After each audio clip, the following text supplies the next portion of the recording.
Thank you very much for your patience, everybody, and joining us for this Saturday's Hard Labor pay-per-view. I am the JamSaw, and with me, as always, is my broadcast partner, Brock Redhead. How you doing today, Brock?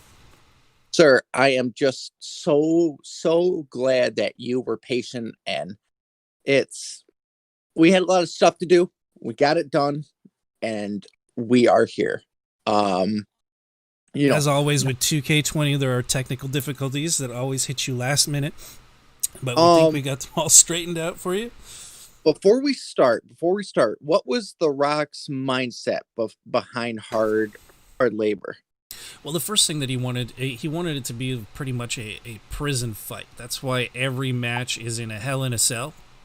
And he wanted to give the opportunity of the FireFiends and the Black Masses to really go toe-to-toe. So everything that's been happening this month with the recruitments on both sides has really culminated to this pay-per-view. So most, 3 out of the 5 WCW matches will see members of the Black Masses versus the FireFiends.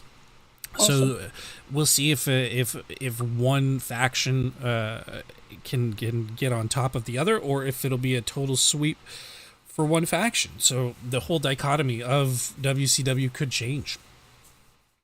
Perfect. I'm excited to see how this all unfolds. Yep. Let's start officially with our pre-show. Let's start with this match right here, which of course is match number 1. What is the history with the FireFiends, and who was your prediction? Well, I mean, even before the FireFiends, Dash Wilder and Scott Dawson had quite a few contests with Luke Gallows and Carl Anderson, the OC. But now that they've joined forces with Bray Wyatt and have his dark energies behind them, I think that they might have the edge. But, I mean, Gallows and Anderson also have Black's black magic, so it's really anyone's game. But I'm pulling for the Revival. Awesome. I have to say I've never been a fan of these two stables here, but as I've stated before, ever since these people have come to WCW, I've been watching them every single week.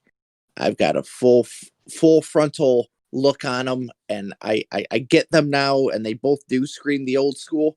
But I will have to say, due to the fact that I believe, because Black had a huge hold on the Fiend, I feel like his power is stronger than the Fiend's, so I will have to go with the Black Masses.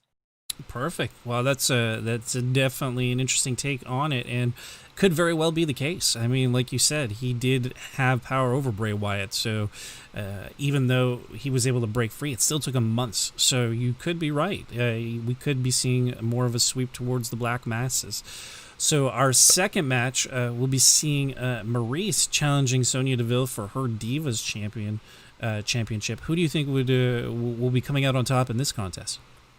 I'm really loving the stable better than Utopians. MVP is such a great leader. But again, he is also a great one-on-one person. So the fact that he brought in Maryse just makes me feel like he sees something not a lot of us do see. But then again, Sonya Deville is confirmed to be a part of the All-American Evolution with Jake Hagar. So this is one of the first matches that will pin the better Utopians against the All-American Americans, but I will have to go with the better than Utopians, Maryse. Well, I mean, definitely. And Maryse has been giving a lot more fight here than I've ever seen her in any other promotion. So I'd have to agree with you that she is definitely a strong contender for that title. I'm leaning more towards Maryse, towards Sonya myself, just because she's been dominant. She was able to beat Nia Jax last week. So just the fact that she was able to take on the unstoppable force that is Nia Jax and retain her title, I think means that Maryse will have a much tougher time. And given the fact that it's also inside of a cell, which is more or less like a cage fight, which I'm sure Sonya's more used to from her MMA background, I think she has the slight advantage here. Okay, perfect. So after that, we'll be seeing our women's tag team championship being contested. If you recall, Team Kamikaze was granted their opportunity because they were knocked out of the pay-per-view last month by Team UK. But Team UK challenged them for that spot. And Team Kamikaze, they biffed it. And Team UK just took that opportunity. They're running with it 100%. And they will be moving forward with that presently. Now, so I don't want to say they're pulling in AOP. But it seems like they are sticking their nose in the tag division more than they should. But the difference between them and the AOP from ECW is they're actually getting shit done. True. They are a very strong tag. Like, I can't take that away from them. They left ECW because they weren't being used properly as one-on-one competitors, but The Rock and JamSaw saw that they would be dominant as a tag, and they've been proven that they are one of the top tier tags in for both of the brands when it comes to stuff like this. So, it's hard. It came down to I like them both, but it purely came down to being biased. So I will have to go with ECW's Bay-Lacey. Oh, that's true. I forgot that that we'd given them that name. That's a very cool title, by the way. So yeah, they have been dominant. I think perhaps this combination though of Team UK will be enough to tip the scales in the favor. Also, Lacey and Bayley have not fought anyone in a steel cage before, so it'll be really interesting to see how things go in this one. I'm pulling for Team UK. But also, forget. Bayley, as of early this week, became your new mid-card champion. So we have to put that in effect too. That she is coming in here being crowned the new mid-card women's champion. True. But yeah, so who was your last prediction? For this one, it was Team UK. Okay, perfect. Yeah. After that, we'll be seeing Daniel Bryan, the current 24/7 champion, not defending his title, but facing against the Black Masses, the Demon Finn Balor. So in this one, I'm a little bit biased. I would love to see Finn win, but I have a feeling Daniel Bryan, given his dominant performance that we've seen over the past few months, that he will be the one that takes the victory here. Same here. My heart wants Finn Balor to win this, but my mind, seeing what Daniel has done, he's invaded our show more than once. He's dominated us more than once. We've came to your show. He's dominated us more than once. But I'm gonna go against my brain, and I'm going to go with my heart, and I want to say Finn Balor's going to win this. Perfect. Yeah, it would be definitely interesting to see the Demon take it away, but I have a feeling that Daniel Bryan just has a little bit more of an edge. But also, before we move on, I have two more things. Number one, what would Finn Balor beating Daniel Bryan do for the FireFiends? And what is the mindset that Daniel Bryan has for Kane trying to wiggle his way in to the FireFiends? Oh, well, Daniel Bryan's kind of pissed about that. You know, he did not want to have Kane having anything to do with the FireFiends. He's not a member of the roster. They Right. have their own bad blood from back when they were forced to tag team in WWE. So I do not think he's a fan of the idea of having Kane as part of the FireFiends. That's for sure. Right. So following this match, we're going to be seeing the Hardys taking on the All-American Americans Evolution, or at least a couple of members of that faction, Shelton Benjamin and Chad Gable. Who do you think is going to take it in this one? You know, like I said before, you are one of the biggest fans of the Hardys and the old extreme feel. But they were the champions until they dropped it to the Better Than Utopians, Sheamus and Rey Mysterio. But I'm really feeling the All American Americans though. So I mean, I want the Hardys to win, but I really, really want to see what the All American Americans would do with this number one contenders match if they won tonight. So I will go with the All American Americans. You know, as much as I am a fan of the Hardy Boys, I'm going to have to agree with you there. I would love to see the Hardys take this match and get that number one contender spot back. But based off of the performance and the dominance that the All-American American Evolution has been showing, I'm going to have to lean in the same direction as you on this one and agree with you that they will be the ones that take it all away.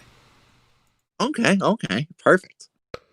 Following that, we're going to see the culmination of our Black Masses versus FireFiends contest tonight with Bray Wyatt, the Fiend Bray Wyatt, going against Aliester Black in Hell in a Cell 1-on-1. I think the Fiend's gonna pull it out, but I'm gonna guess based off of what you were saying earlier when we were talking about the revival that you believe that Aliester Black's Black Magic will be the deciding factor and will push it over the edge.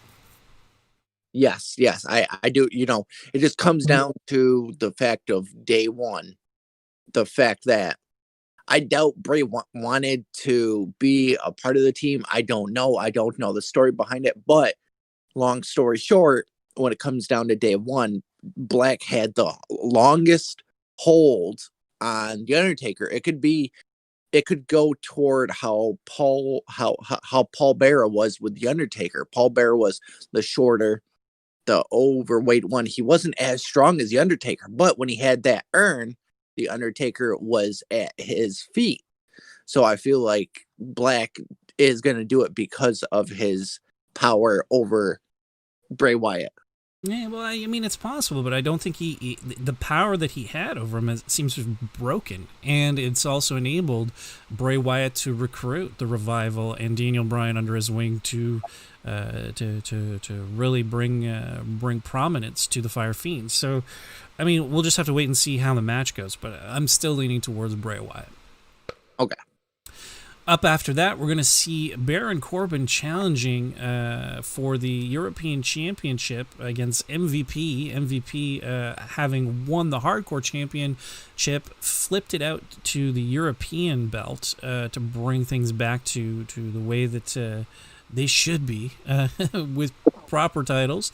And so far, he's done an amazing job defending it. Had a great match against Carlito on the last episode of Tuesday Night ECW, and I don't know. Like, I want to say MVP should retain. I mean, he busted his ass to get that belt. He came back from retirement. Well, not even full retirement, but he came back near the end of his career. He was getting ready to retire, and he's been putting on one hell of a show so far. Yes, I do agree with you 100%. I feel like MVP is going to take this. But let's go back to, Corbin was on the verge of being fired, but he won his fired by elimination chamber match. And instead of going for the world title, he went for the mid-card title, which was MVP's European title. But I will have to go with you on this, and I'm going to say MVP. Perfect. Well, sometimes we agree to disagree, but on this one we agree. Yes. Following that, we're going to be seeing the tag team title challenge match. DDP had recruited Sting, who is set to retire because he'd lost his world title match. DDP saving Sting's career in a fashion in order to challenge for this belt against the Undisputed Era's newly acquired tag team championships. I would like to say that I'd like to see Sting and DDP retain, but at the same time, the up-and-comers, the Undisputed Era, have fought and clawed their way up to the top. I would love to see them retain for a little while longer. So I'm gonna back Undisputed Era, but I'm worried that Team Old School is gonna bump them off. Yes, Sting had his run. DDP should have, in my opinion.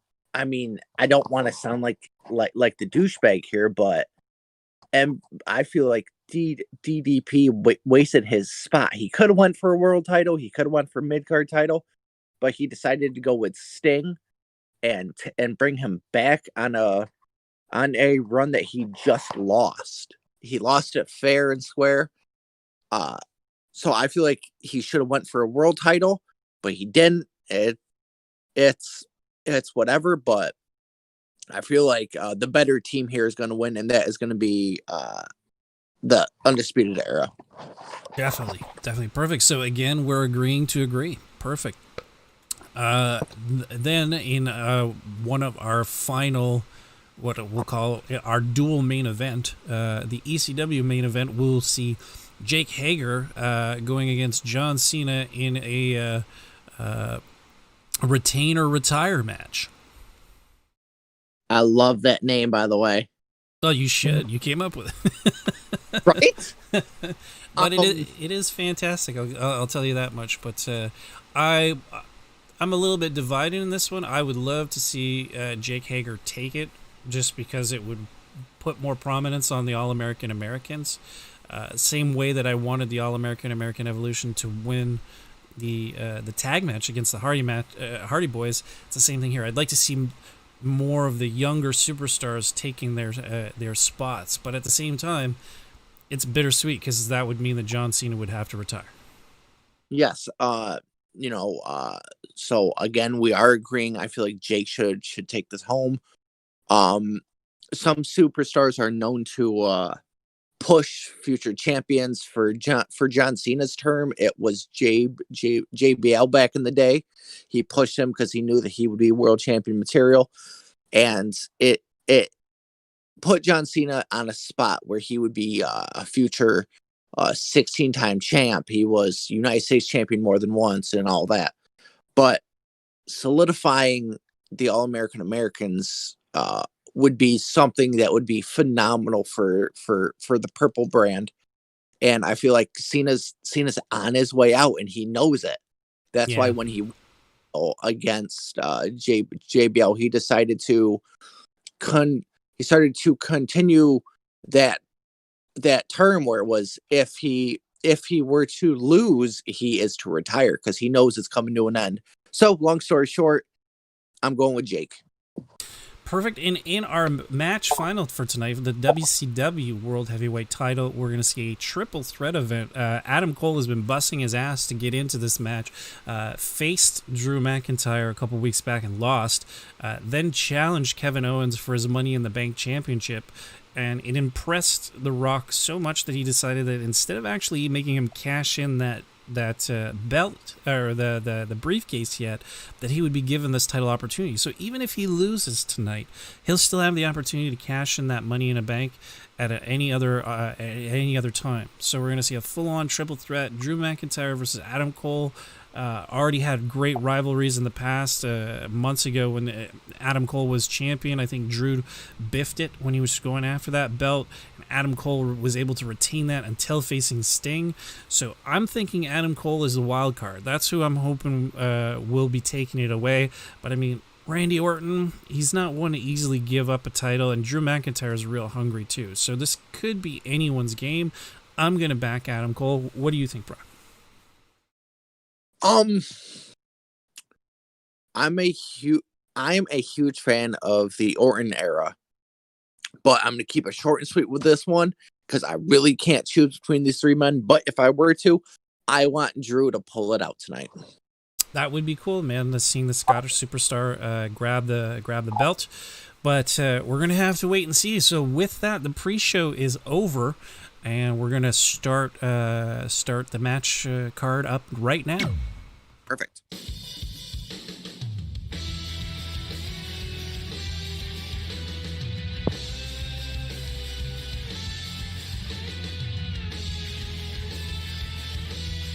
Keep in mind, folks watching at home, I can't remember if I used the custom arena or not, or if it's going to force something because of all of the Hell in the Cell stuff.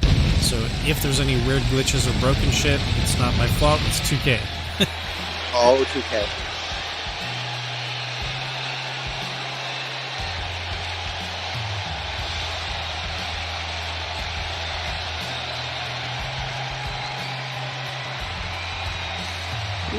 We're in Jersey. Yep, East Rutherford, New Jersey. Oh, Jersey. We go to the shore. We gym tan with laundry. Perfect. So as we were talking about earlier, first we're going to see the Revival versus the OC. The Revival, of course, being under the influence of Bray Wyatt, and the OC currently under the magical spell of Aliester Black and his Black Masses. Like I said, this is gonna come down to whose masses has the better hold, and like I said, I'm going with the Black Masses on this. Yeah, this one I'm going for Team Revival all the way. I think that they'll have the edge. They have more to prove. They're a newer tag team as well. Gallows and Anderson have been with WCW for months, like since the beginning of our draft. Yep. Nice. Alright, pick him up. It looks like the Revival is on top right now. Yeah. I know it just started, but it seems like that they're the better team, right? They're more connected right now. I agree. It definitely looks that way. Oh, it's too early. Come on. Yes. Dash really taking it to Luke Gallows down there.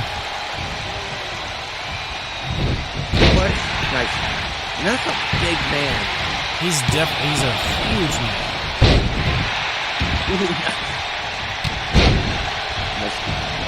Oh boy, I don't even know right now. Okay.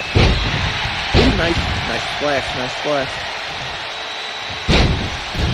There you go. So they're coming back. So what would this do for each team if one were to win and one were to lose? Well, I mean, I can only think it would do great things for both of their careers, elevating them even higher, and perhaps even going so far as to make them the #1 contenders for the tag belts. Okay. Following whoever wins tonight's title bout. Okay, perfect. It's awesome, like it's nothing. There you go.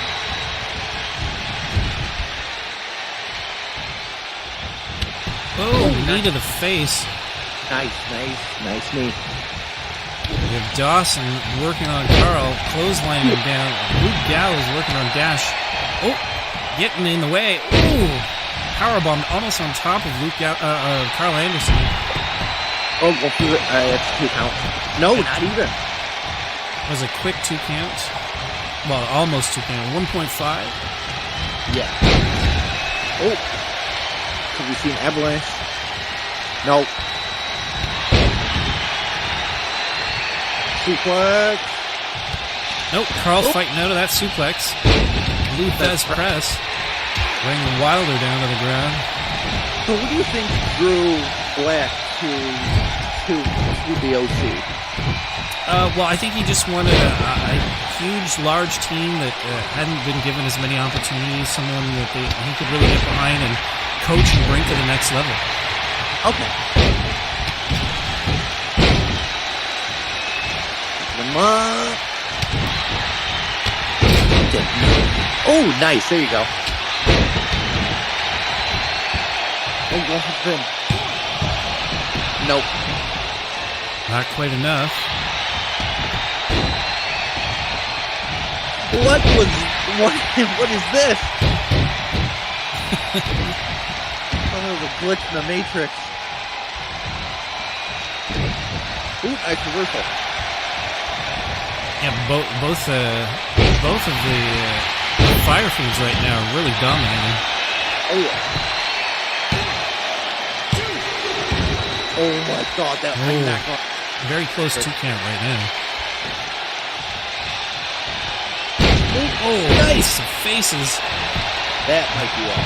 Yeah, bringing Carl Anderson down to the mat.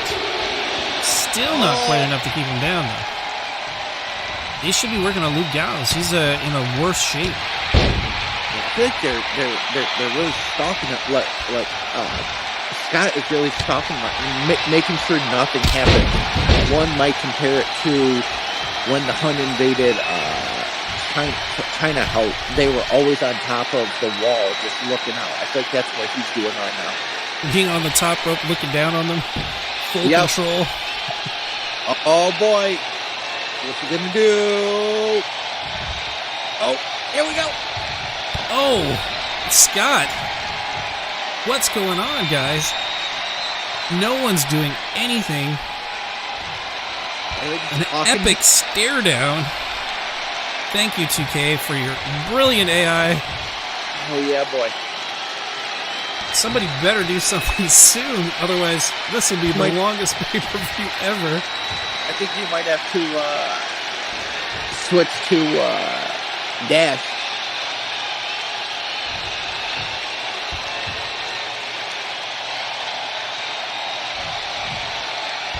Well, like I was saying before, technical difficulties and all that. Yep. I'm going to have to take this one over. Sorry. Yeah, I would just do it for a second. Can I put it back afterwards, though? Yeah. Okay, now you can switch over.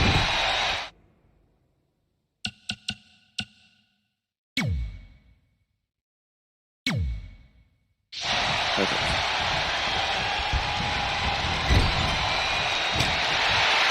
Oh, there we go.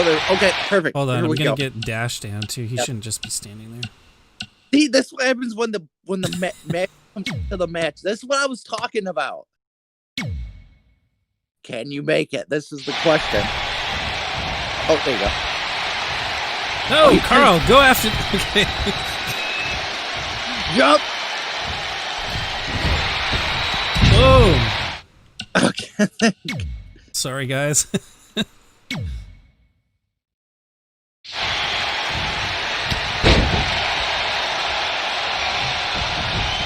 Come on. Don't just stand there, man. Okay, at least he's time. Oh, there you go. I think Luke is out. Somebody pin fucking Luke. Alright, he's going up. Oh, come on, Dash. What are you going to do from there? Oh, God. Oh, he just got him. Is anybody going to try to pin somebody? Oh, here we go. Submission. What is this? Yeah, Luke is out. And the FireFiends take it. So no black magic interfering on behalf of the black masses.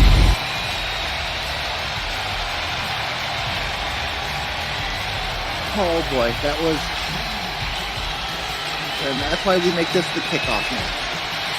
Yeah, indeed.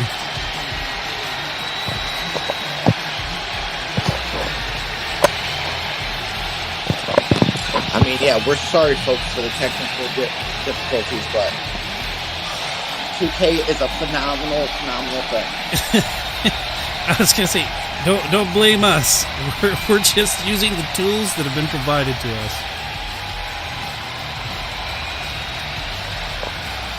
I mean, so besides what happened, Here what did you are think your of it? winners. Well, I mean, huge potential for that match. I think that it was a little bit disappointing because of the technical difficulties. But overall, I mean, while they were performing, they performed quite well. Yeah.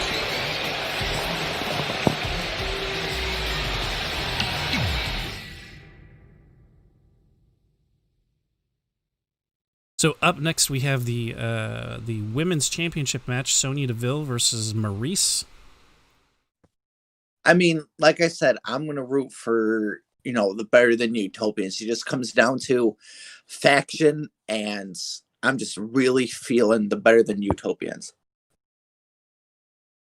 Well, I agree. They came on the scene. They were a very strong team, but Sonya having beaten Nia Jax last week, I think this gives her a bit of the advantage over.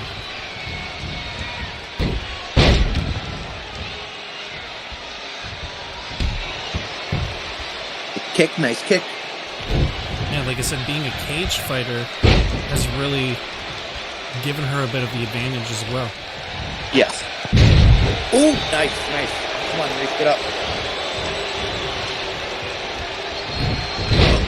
Maryse getting tossed around like a rag doll. Oh, come on. I mean, we know that Nia was sent in to try and take it from Sonya, so maybe Maryse is the one that can get it done. It's quite possible. I mean, she came on as a dominant force and surprised the hell out of me with the way she was able to perform. Yeah. Ooh, nice takedown.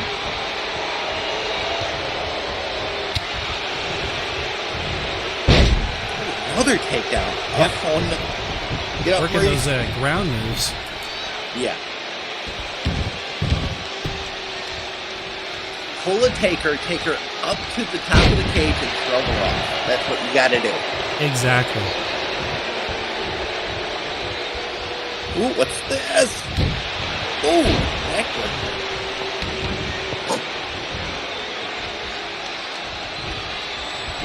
Boom, knee to your face.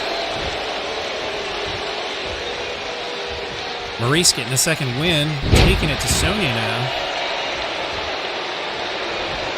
I do have to say, the only thing that disappointed me really, beyond like the technical glitches of the last match, is that nobody really got out of the ring. Everybody just stayed in the ring. I mean, it's Hell in a Cell. Use the cell to your advantage. Oh yeah. Oh. A quick roll up. What kind of pin would that be for the better than Utopians? A surprise roll up. Well, Sonya not letting that stand. Oh no.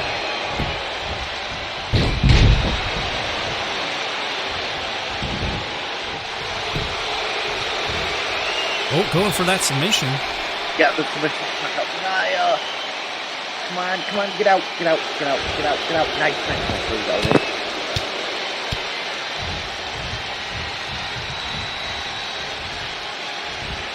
Oh, big flip. Alright, come on, we stop, Showdown. You got a job to do. Ooh, nice. Nice. Tossing her to those ropes. Going for the cover. Nope. Not quite there yet. Not yet. But Maryse still bringing it. Those high drop kicks. I feel like she's doing more of a job than Nia did. I feel like she might be the one to... Oh, no!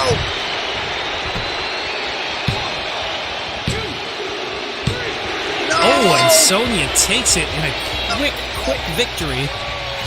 Oh! Why do I talk? Why do I make predictions? Why do I talk? I have no idea, my friend. I have no idea why this keeps happening to you, but it does. She walked right into a big boot. She was doing so well.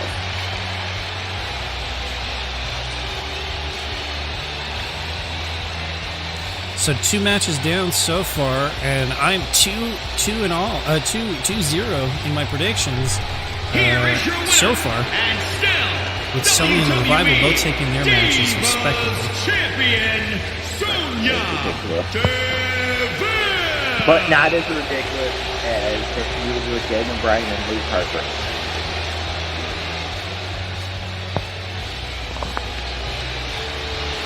That's true. It wasn't quite as definitive as that one.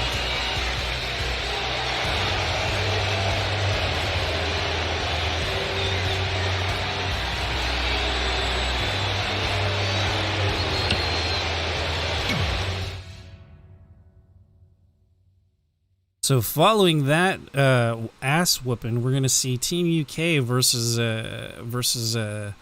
Bay-Lacey. Oh boy! Yeah, like the Bay-Lacey has been dominant for what, 3 or 4 months now, and Team UK, although they've been kicking some serious ass, have yet to attain a championship between them. So here's hoping that they actually do get that opportunity. But one way or the other, as long as we have an awesome showcase, that's what matters more to me than anything. Yes, correct. But, the question is, Team UK is going against a team that has dominated everybody that stepped up to them. But then again, if Bayley and Lacey are just looking at this as another night of work, it's not going to go well for them. No, exactly. Nice, there you go. Nice Hurricane Rana bringing down Nikki. Paige working on Lacey. So if Team UK were to lose tonight, that means they have to go to the back of the line. Who are you hoping gets the very next push? Well, I've already got an idea who might be coming to the forefront, especially as a Canadian. It's people that I've been pulling for a while. It's Beth Phoenix and Natalia. I'd like to see them come forward as like a new Team Canada and really push for that. Okay. I mean, it might even be interesting to see them versus Team UK. UK versus Canada. Yeah. Usually we're pretty buddy-buddy. What now? Paige getting slammed on the back by Lacey. And we do know that Beth Phoenix had a nice match against Lacey, if I do remember correctly. And we were talking back then about how it would be great to see a match with the titles on the line with Beth Phoenix and Lacey. So that would be a great match. I definitely think it could be a fantastic match, to be honest with you. Oh, there you go, Bayley helping out. Lacey, no, never mind. Oh, nice suplex by Paige. They're dominating right now. Yeah, they're really bringing their all to this contest. Really pushing strong for the WCW brand. Yes.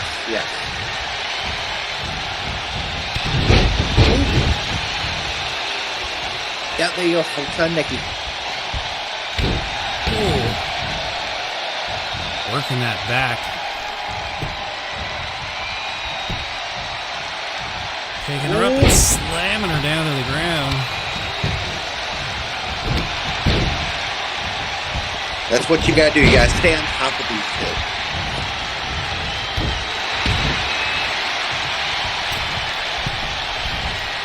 Oh, Lacey going high.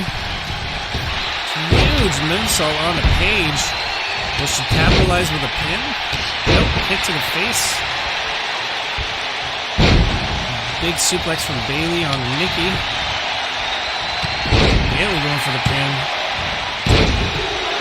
Oh, Nikki able to kick out because Paige was not able to get that save in time. I'm not gonna lie to you, I thought that was it.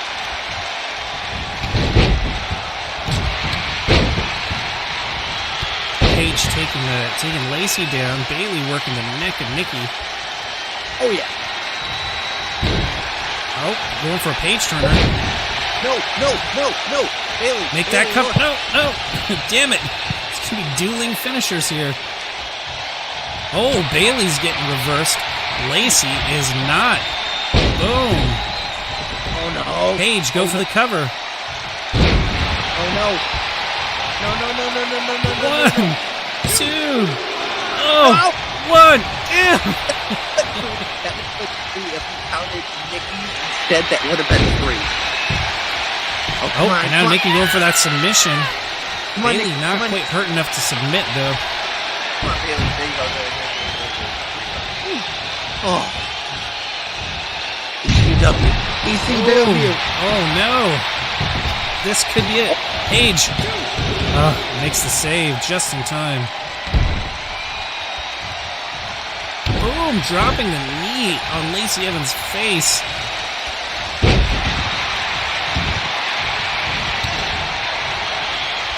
Oh, Lacey kneeing Paige right in the face.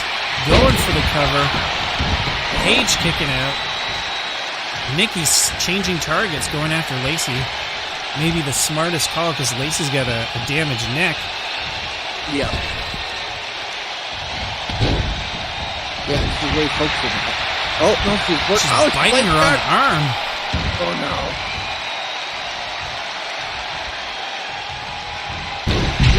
Suplex bringing Lacey down in the middle of the ring, but Bayley not letting the cover happen. Come on. You're 4 months strong. Come on, girls. Whoa! That's the worst from Nikki. See, that's what you got. I'm trying to not be biased in this match, but that's what you need to do to our current champions to stay on top of them. No, exactly. Oh!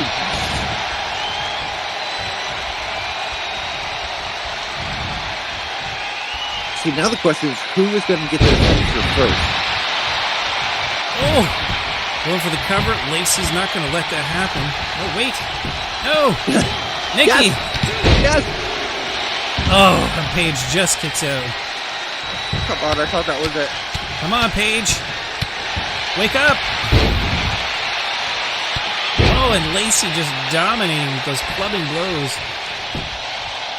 All that military strength behind all of her swats. Come on, Bayley. Bayley and Lacey. Like, oh, Nikki has something in the chamber as well. Oh, nice. Oh, no. Oh, and Bayley and Paige kicking out. Nikki going for the cover. Oh, another near fall.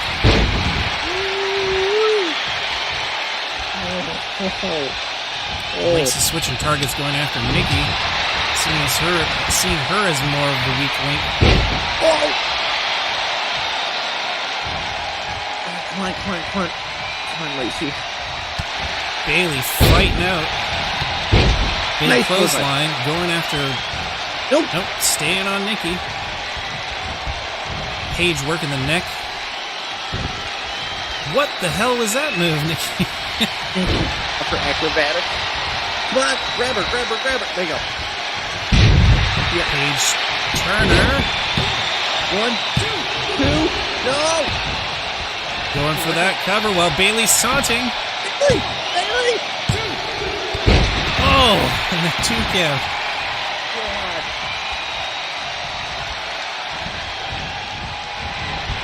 If you're not awake, you're awake now. I'm on the edge of my seat.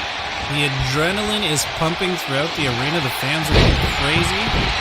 I mean, what would a win what would a win for Team UK do for the women's title division? Absolutely nothing, because it didn't happen. Yes! Woo! Oh, Lord, I was nervous. This is the biggest threat that we've had so far. Definitely, and this is the first prediction that I got wrong so far. Ooh. Now, I gotta do something. I was changing some audio settings and stuff on my computer lately, and I find the game volume is a little bit overpowering. Is this something I can change from within Universe? You can change it in your settings, right in the game settings. Here are your winners. But I mean, do I have to back out into the game settings, or can I do it right from here? No, you got that out. I don't want to do that. It's gonna fuck everything up. All right, I'm gonna do something different. Hold on.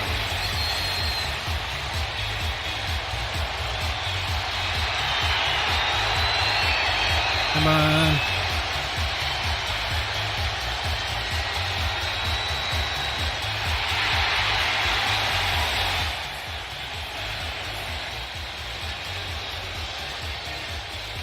Try talking. Does it work? Yeah, I think it's a little bit lower. It doesn't seem to be as powerful as before. That's perfect. And close you.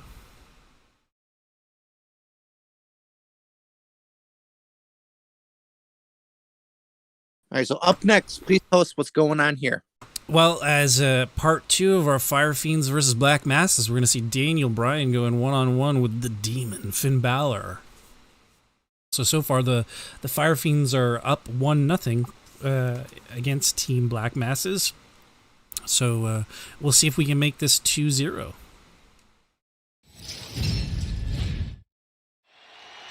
I mean, before this, Daniel Bryan and Finn Balor really had no beef or heat or anything. It's really just a faction versus faction situation.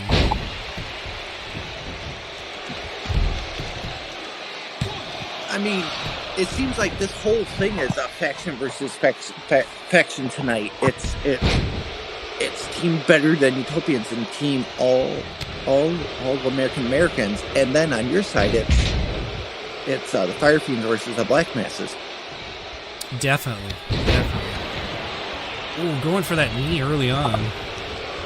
I mean, what do you need to? I mean, not only does Daniel Bryan have a force behind him, but Finn Balor has a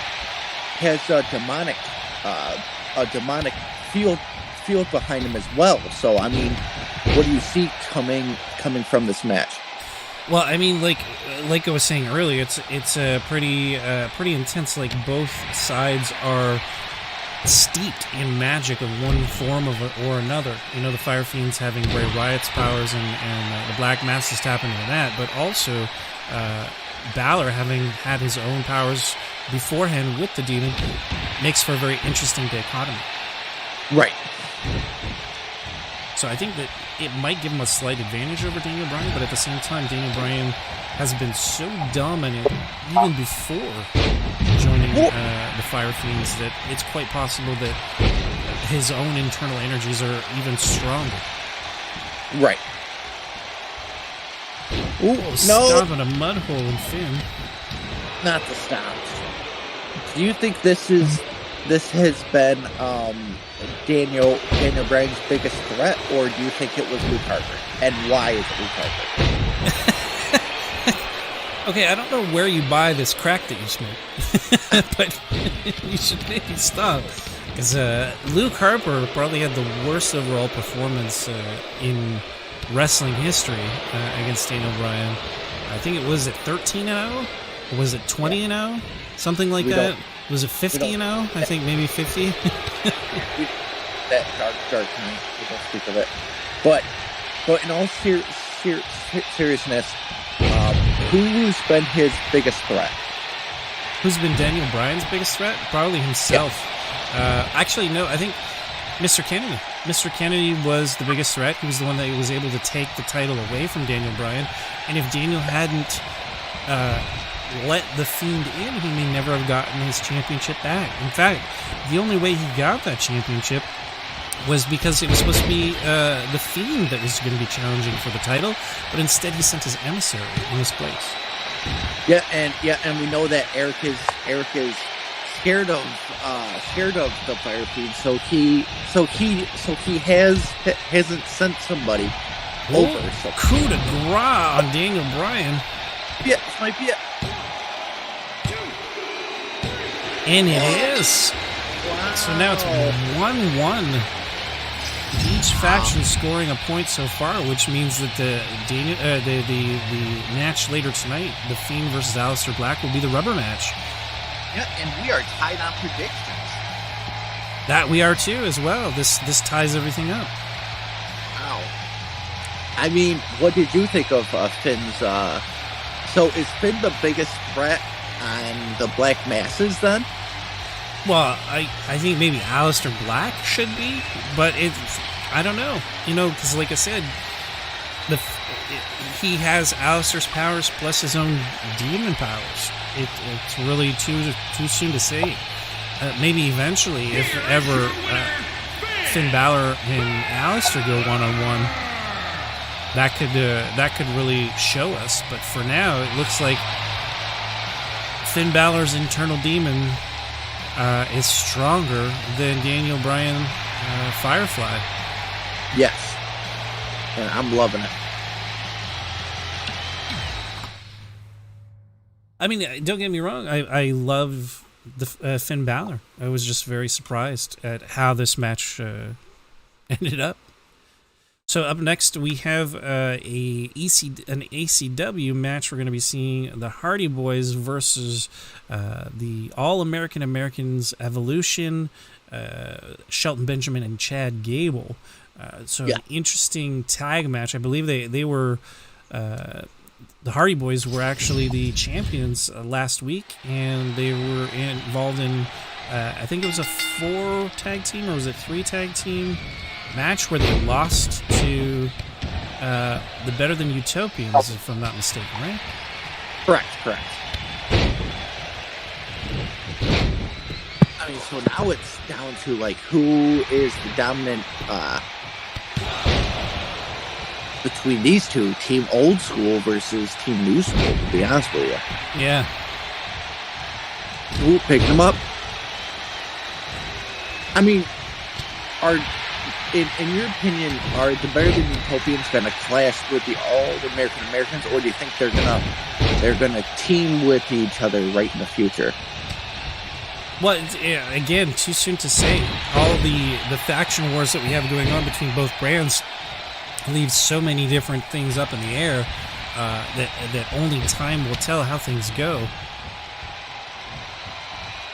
I do know that the All-American Americans, I feel, are going to become a really dominant brand. They're going to really push the limits of everybody on the ECW roster.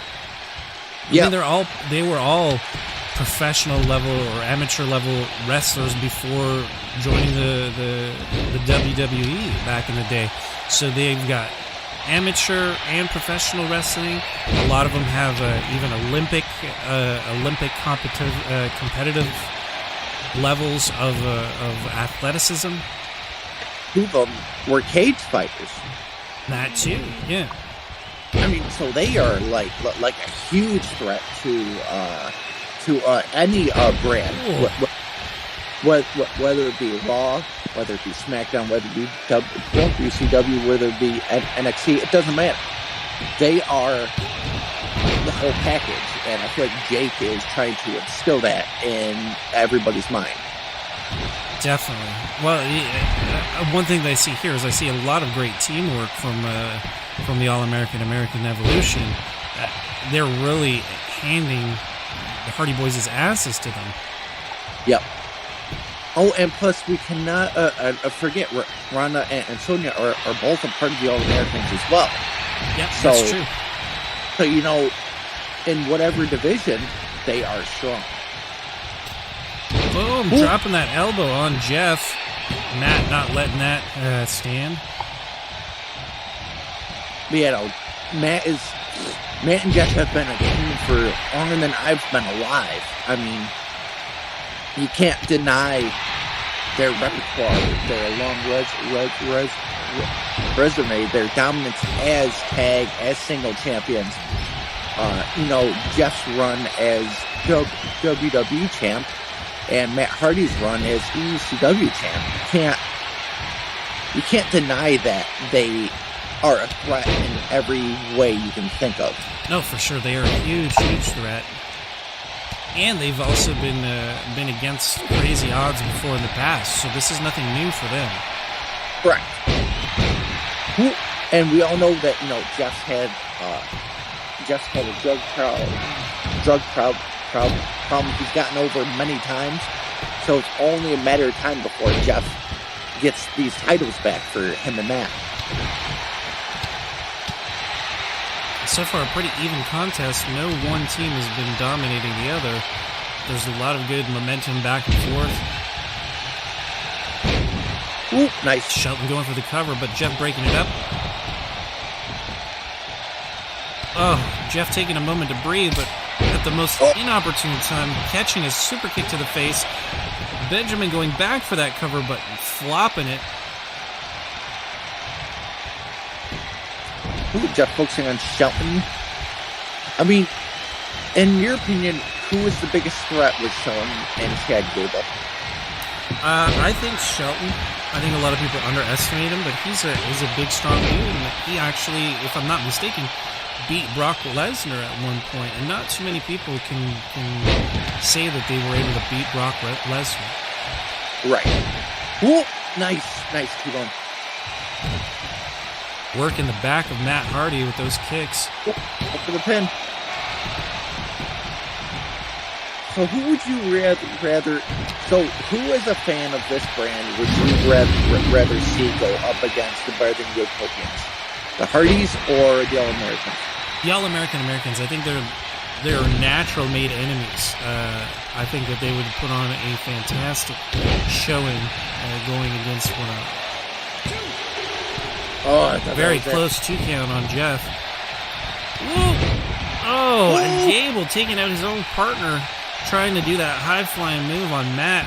It looks spectacular, but I mean, it hurt his own partner. Don't pull a Big Show. Yeah. Oh, but we're going straight into that submission on Jeff. Jeff's arms looking really worse for the wear. Not quite enough to make him pin though, or to make him tap though.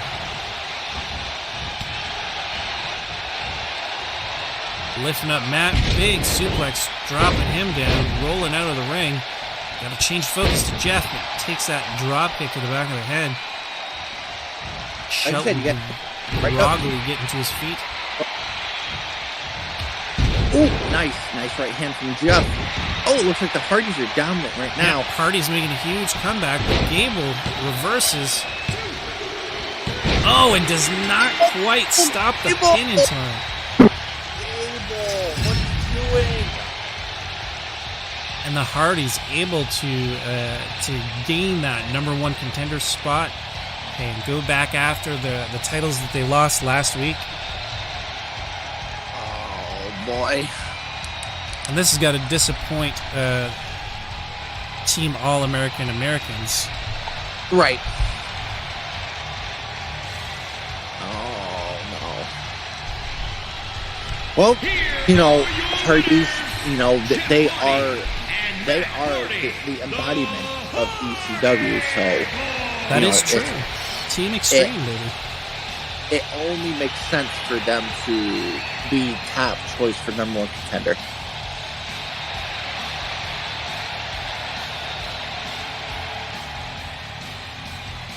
And I mean, this one we both had predicted that the All-American Americans would win.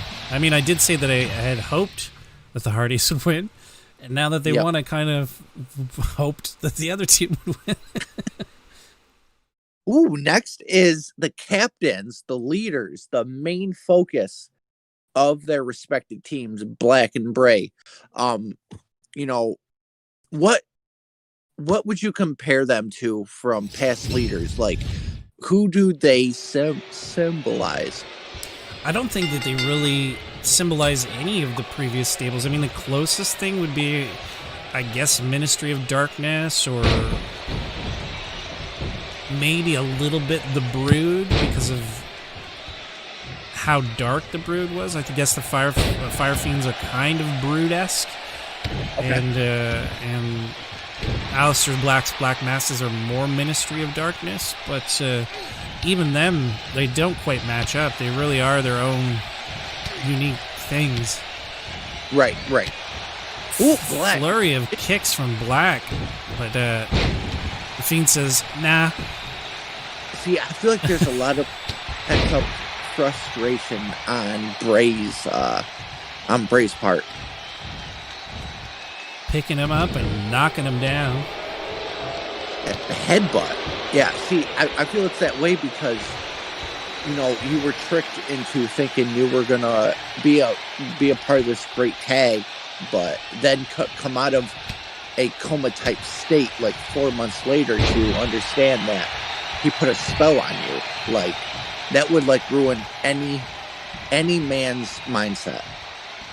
No, 100% agree with you there. Oh, huge kicks. Taking him to the woodshed. That's what you got to do. You got to stick. Oh! Boom! Nice.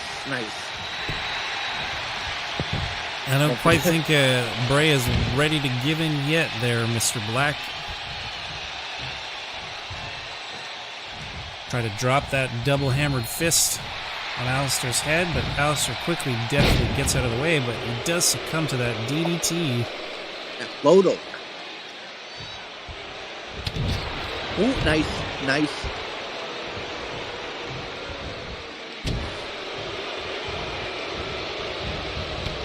Ooh, nice clothesline by Wyatt.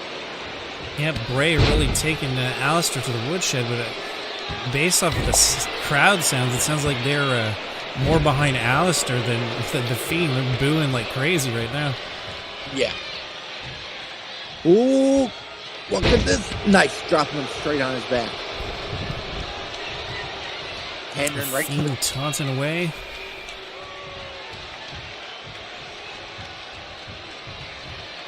Oh, nope. Reversal. Oh, I thought it was going to the outside. And Alister calling for the Fiend to stand up. Going for a high-flying knee to the face. Oh, this could be it. No. Nope, Bray still full of that supernatural energy, not so easily taken out. Ooh, nice reversal.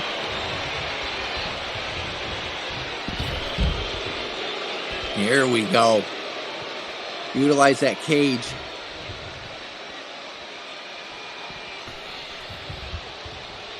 Nope, never mind. Throw him back into the ring.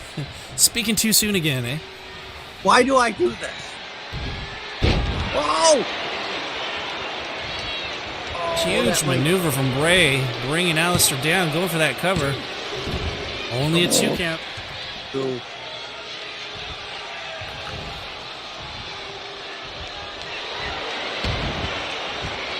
Yeah, there you go. Choking him.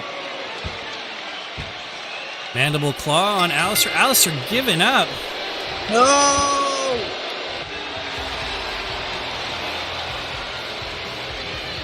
Damn. So in this contest, it seems that the winner will be the FireFiends. Faction dominance has been achieved.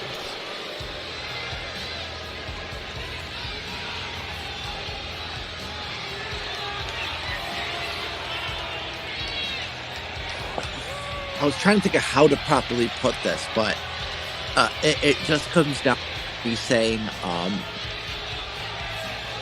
Bray Wyatt has proven he is no longer fully under the control of Aliester Black. Exactly, 100% out of the actual influence of Black. Yes. If ever there was doubt left in your mind, it can be assuaged.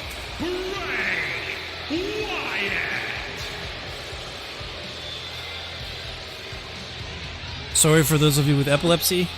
Oh no!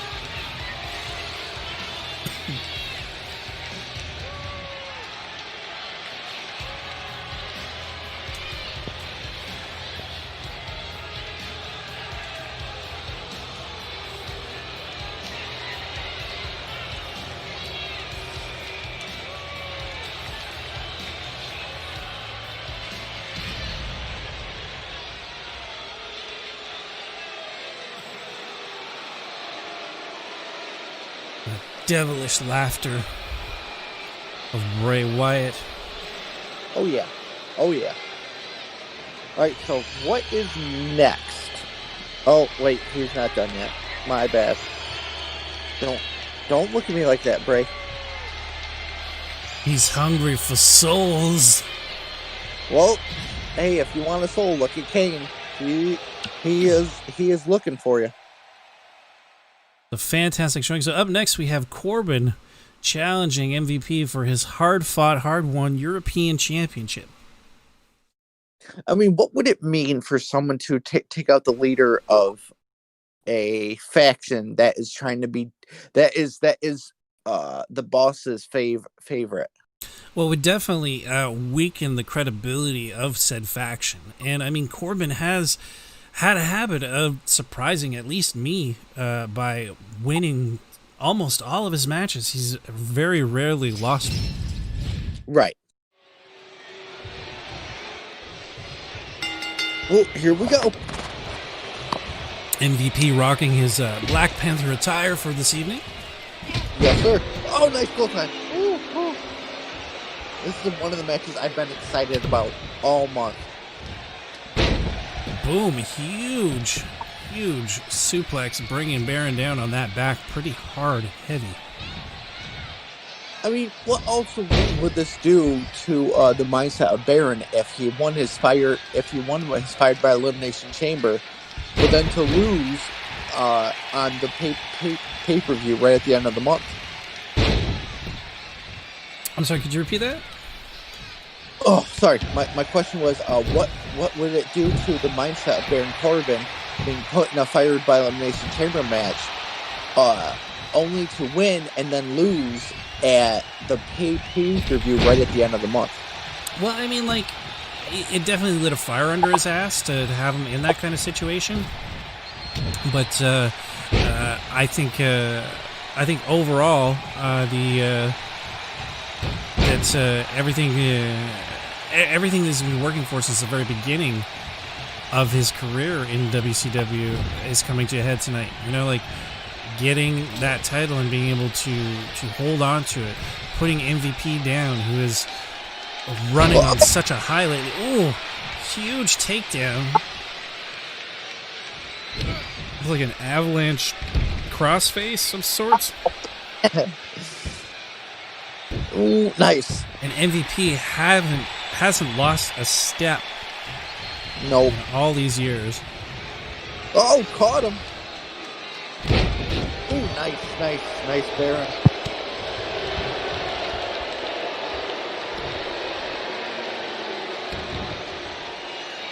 Clawing at that shoulder, trying to put the hurt on MVP. Ooh, he's going up.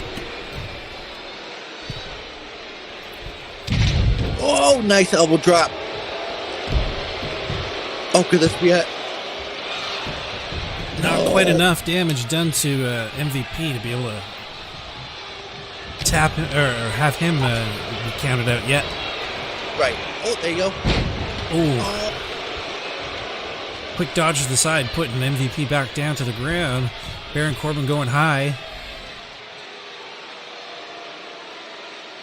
Waiting for it.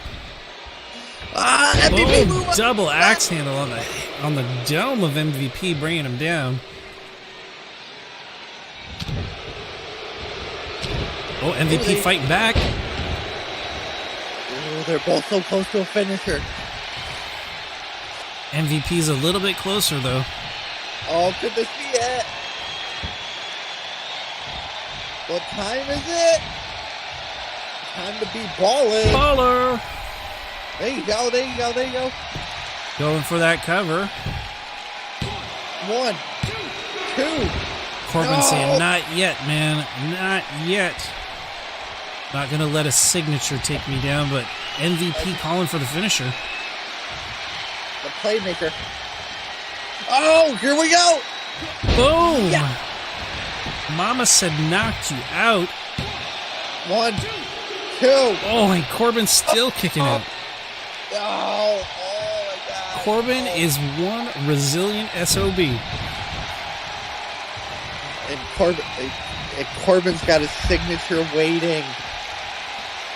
Corbin finally playing it smart, taking an opponent outside the ring. Maybe going to utilize that sell to his advantage. Nope. All right. Why do? I pulled a Brock.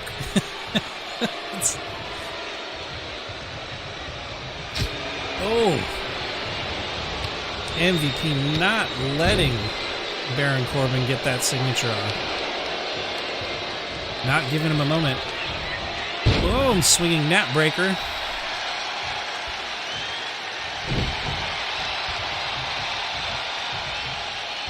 Yeah, don't ever do it. Corbin fighting out of it. Come on, just a clothesline? No way, man. You got to do more damage to MVP before he would be able to be pinned. Correct. Uh-oh, and a big choke slam. Ooh, no. Oh. MVP not giving in. Not going to surrender so easily. Ooh. Yeah, I feel like you are correct. That fired by Elimination Chamber, being scared that he was going to lose his job, that lit a fire in his ass, and it is showing here that he knew that he was so close to being let go, and he knows he has to step his game up. That's it. I don't think he was taking a lot of his matches too seriously before, and I've seen more seriousness out of Corbin here than I've seen at any other time in his career. Oh, MVP stole that finisher. Boom! Oh! Go for that cover. Damn it! And Corbin had a payback charged up, was able to kip out. Ooh. Oh no! Come on. Yeah, MVP not going out like that. Not going out like that. Come on, MVP. Oh! A bear hug. This might be it. Oh, no! Oh, no, MVP fighting out. Oh, MVP, you're scaring me. No, reverse by Baron Corbin. Takedown. Ooh, there you go. Oh, nice. Dropping Corbin down with that gut knee. Nobody does a kitchen. Nobody could ever do a better kitchen sink than Chris Benoit did. Get the nastiest. MVP not sure what he needs to do to take down this Frankenstein's monster of a man. Correct. Oh, yep. There you go. Going for the showboat moves. Working that neck. Baron Corbin's head is in a bad way. Ooh, nice. MVP getting close to another signature. If he can get that off. Then this might be it. Oh no, but Corbin slips out of it. Goes for another choke slam. No. 1, no, 2, no! And a 2.5 count. Kicks out of it miraculously. But Corbin's got that finisher and he's calling for it. So if MVP cannot reverse this, this could be all over. No! End of days. Come on! And Baron Corbin taking that European Championship away from MVP. No!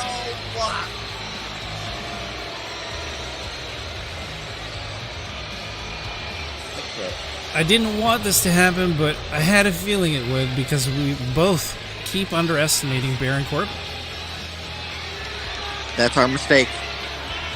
Well, that's everybody's mistake, it seems. So, I guess then it's official. So, next episode of ECW, it's going to be Baron Corbin versus Carlito for the European title. Definitely.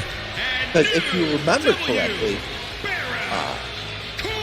Carlito won the #1 contenders match to face MVP, and it was supposed to be tonight. It was supposed to happen, but because Baron wanted to get a one-on-one match, and he wanted to do it at the pay-per-view, Carlito's match was pushed back by 2 weeks. Carlito's match happened last week.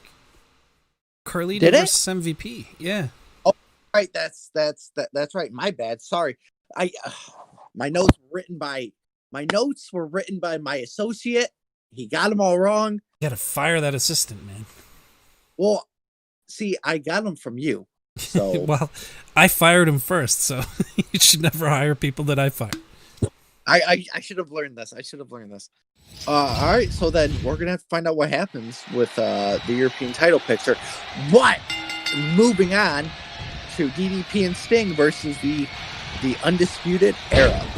Exactly. And now earlier when we called it, we were both saying that we'd love to see Undisputed Era win it, but I'm really afraid that Team Old School is gonna take it away from these young dragons.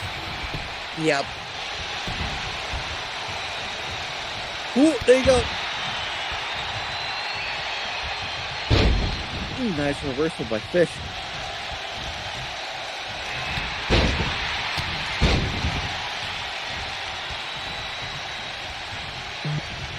Boom, dropping him on his neck. DDP just was not paying attention, getting caught up by Bobby Fish. And now Bobby Fish on the warpath with Sting. Kyle O'Reilly working DDP now. I mean, we keep comparing the old school versus the new school, the old team versus the new team. But what does Sting and DDP bring to the table that the Undisputed were not ready for? Generations of talent and in-ring psychology. Oh, nice. Kyle O'Reilly and Bobby Fish, they were also on the independent circuit. Also went to Ring of Honor. Were Red Dragon on the Indies, and been working for years and years together. That's what they really have going for them, is they've been teaming recently. And DDP and Sting, they haven't really been a team before that I can recall. They may be back in WCW. They may have teamed a couple of times, but they were never really like a unit as much as Undisputed Era have been. Right. Whoop. Boom. Bringing Kyle down to the mat. Sting fighting out of Bobby Fish's grasp. Oh, neck breaker on Kyle. I mean, and also we got to put into account that Sting has been back in 2020 longer than DDP has when it comes to competing in the ring. It's true. He had a whole month's run before DDP started competing, and they've had only 3 or 4 matches together as a team. Wow, nice move by Kyle. Sting going for that cover, but Kyle helping his partner out, changing focus. Whoop. So if you were with Bridge. So if you were Fish and Kyle O'Reilly, who would you focus on more, Sting or DDP? Well, I think probably DDP, just because I think he's a little bit older and he probably had more injuries. I don't know, because Sting, he faced Rollins and got that injury that pretty much put him out. It's a tough call, man. That would have been great. 2. Oh, really close one. Sting would have won it. Yeah, ref was not paying attention. Sting almost had that in the bag. Oh, atomic drop. Vince drew Brett. That's what just happened. Whoop, nice. By DDP. Wow.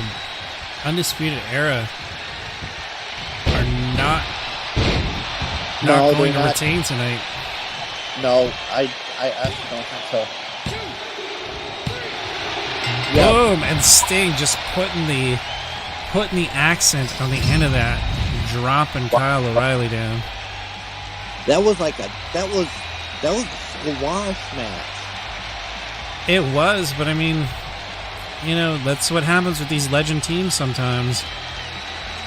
Bobby Fish and Kyle O'Reilly were all cocky, thinking they had it in the bag. But that does mean that the legends of Sting and DDP do get to hang around WCW for yet another month. Yep. So now we can say that Sting has been the 2020 World Champion and a 2020 World Tag Team Champion. Indeed, man. Here are your winners. Wow. And new WWE Tag Team I mean, that Champions, was a great showing from Dallas, Sting and DDP, but the era looked good and lost. Yep, they definitely they lost strong. They did quite well, everything considered. Yep.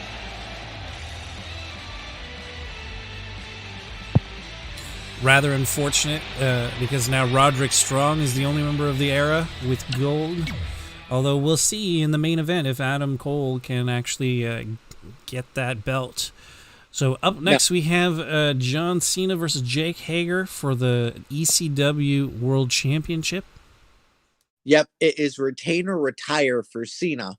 Like this is one of the matches. Every single time Cena does a retain or retire match, it just gets better and better. Now we know Cena is going to be sporting a new attire here. Jake, before the match, we are being informed that he actually wants this to be a regular Hell in a Cell, starting with no finishers, because he wants to take Cena out fair and square with nobody complaining or bitching. Oh. And it looks like Cena's sporting the wrapped hands, jeans, and boots. Yeah, looking very Def Jam. Yes, looking very Def Jam, as if you were blessed to play that game on the GameCube. Whoop! Nice. Oh. So this win for Jake would solidify him as top dog in the ECW brand. Yeah, once again. I mean, if you recall, way back in the day, he was part of the top. Ooh, nice.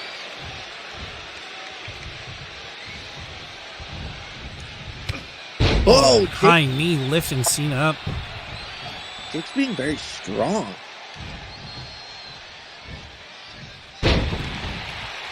Look at those ropes shaking.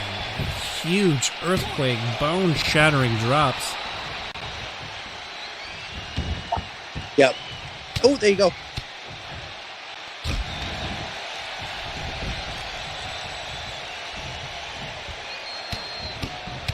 Ooh, top mount.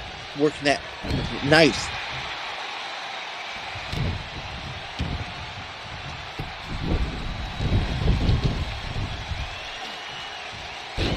Yeah, some ground moves there. Ooh, nice. That snap. There you go, pin. Nope. Not quite enough to keep Cena down. Oh, no. And then the strength of Jake. There you go. Nice. Jake, just an awesome powerhouse. I mean, he's showing why he is the leader of. I mean, one of the top stables in ECW. Some might argue, past and present, with their caliber of stablemates. Indeed. Like what they lack in Extreme, they make up for in real life prowess. Ooh, nice. Just tossing him to the ropes like a ragdoll. Whoop.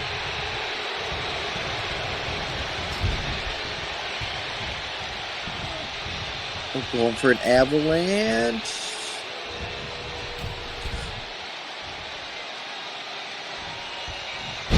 Oh, jeez. Retain or retire, that is what's on Cena's mind, and he doesn't want to drop. Oh, nice. Ooh. Picking him up. Ooh, Cena. Ooh, going for the pin. Nope.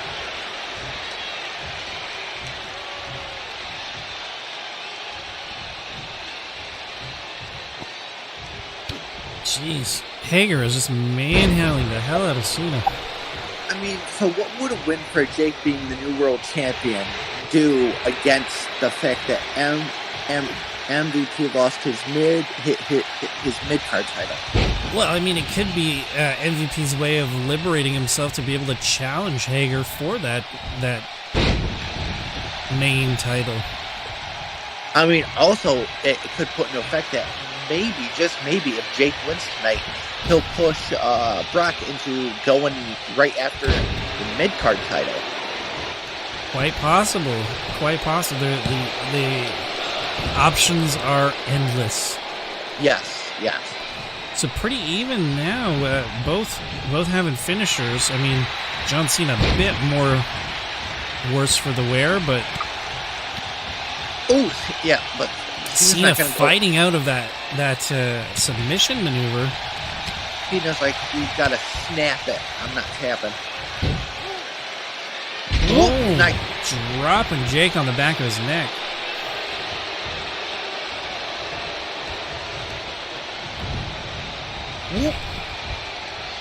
Nice.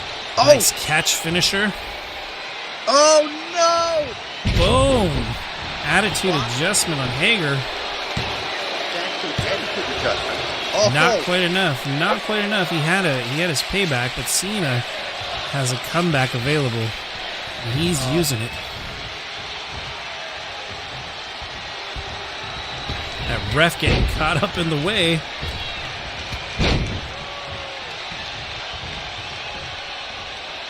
Boom. And we need a 5-knuckle shuffle. Nope. Nope. He's not going back to his old. He's not going back to his full old school. He should be picking him up. Oh. Nice. Hagar reversing, but luckily it seems Cena was not using the signature, so they're not losing any momentum.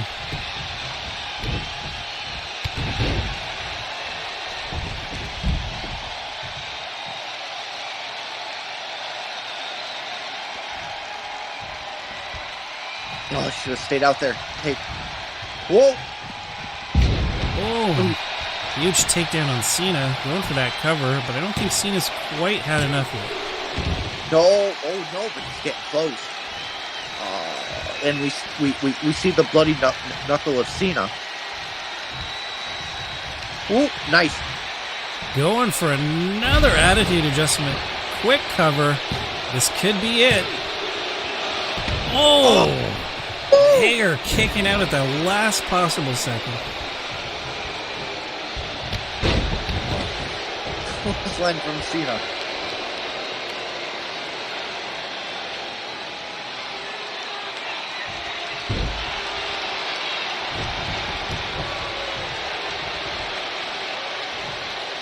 Ooh, Jake's trying to get a breather.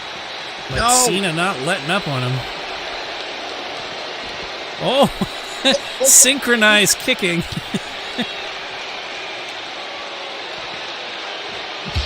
Oh! See, this Is Cena actually going to toss him out? No.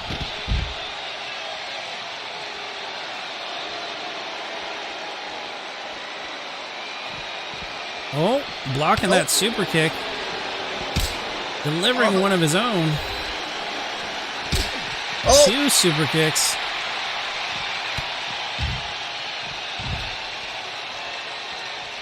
Wow.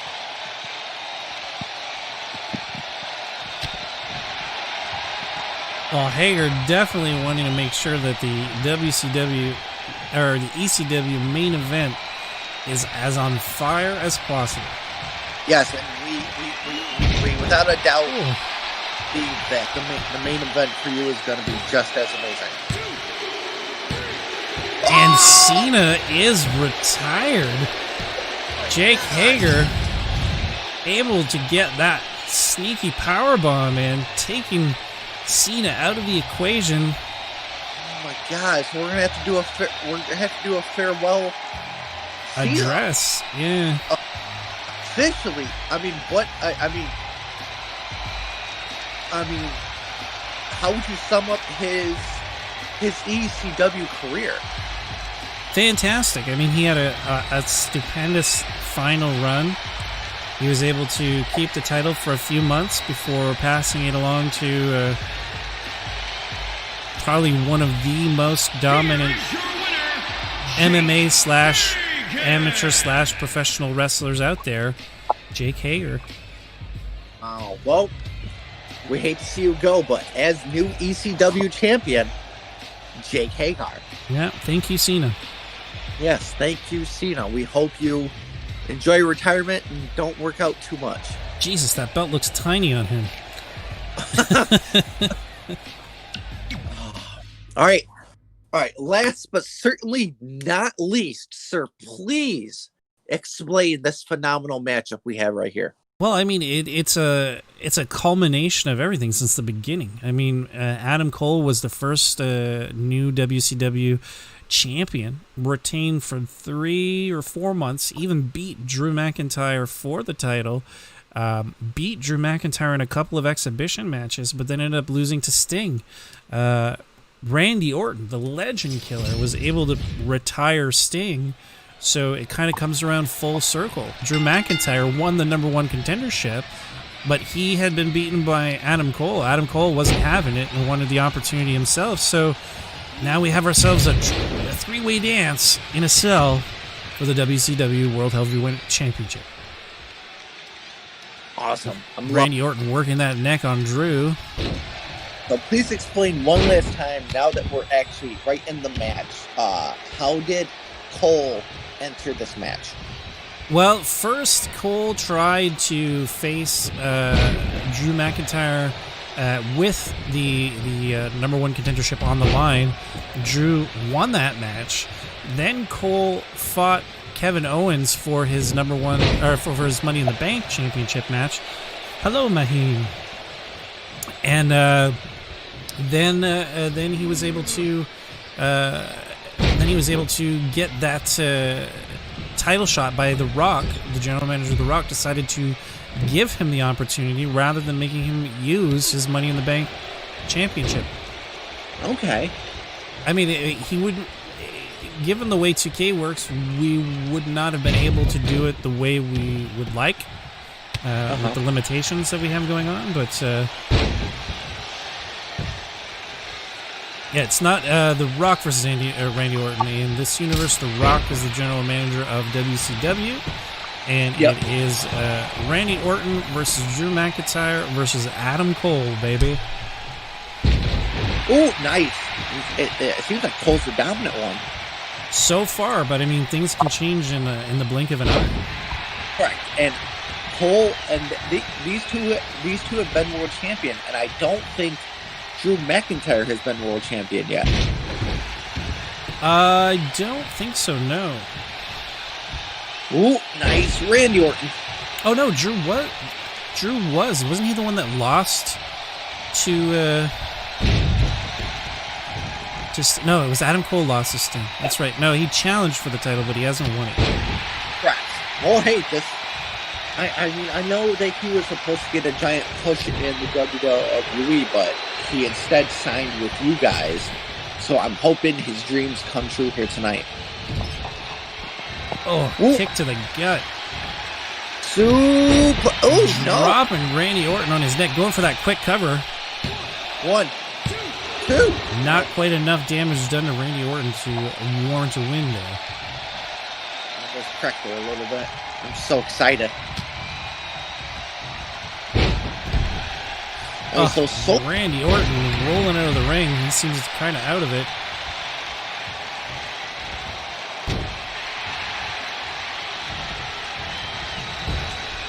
Cole and Drew reliving that rivalry. Drew going for an avalanche something. Ooh. Nice. Oh. Nice. Drew, well, it looked like Drew was going to dominate, but Randy Orton blocking that. Ooh. The champions have been very strong. Oh, champions are Randy very Orton strong. calling for that RKO out of nowhere. Going for the cover. Adam Cole not able to make it in time to save his opportunity. Drew McIntyre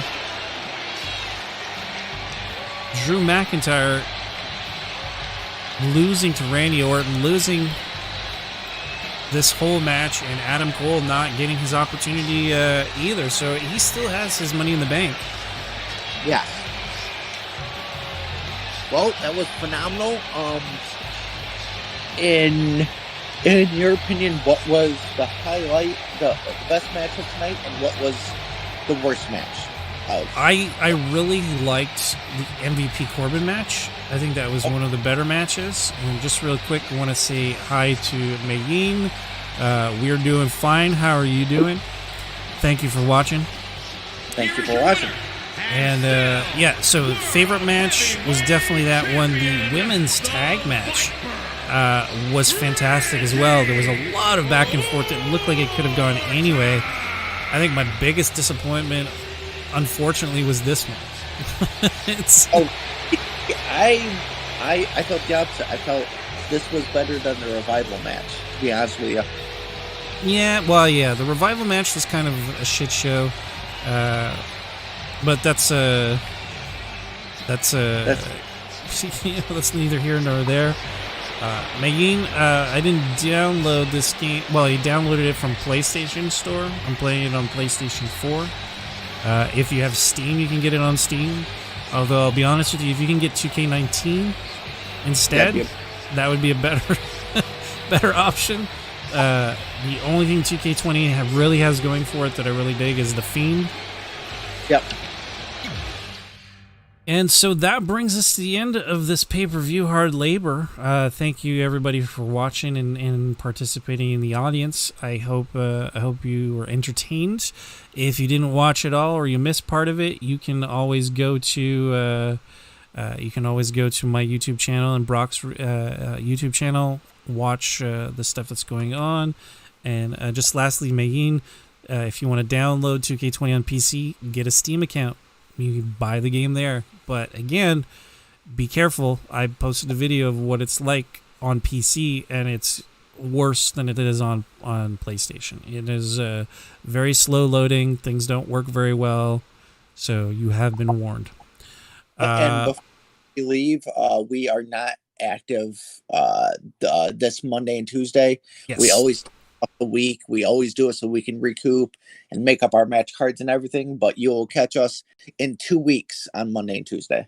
Exactly. Not this Monday and Tuesday, but the following Monday and Tuesday we will be back. So thank you everybody for watching again, and I hope you have yourselves a wonderful rest of the weekend. Peace. Sure. Peace.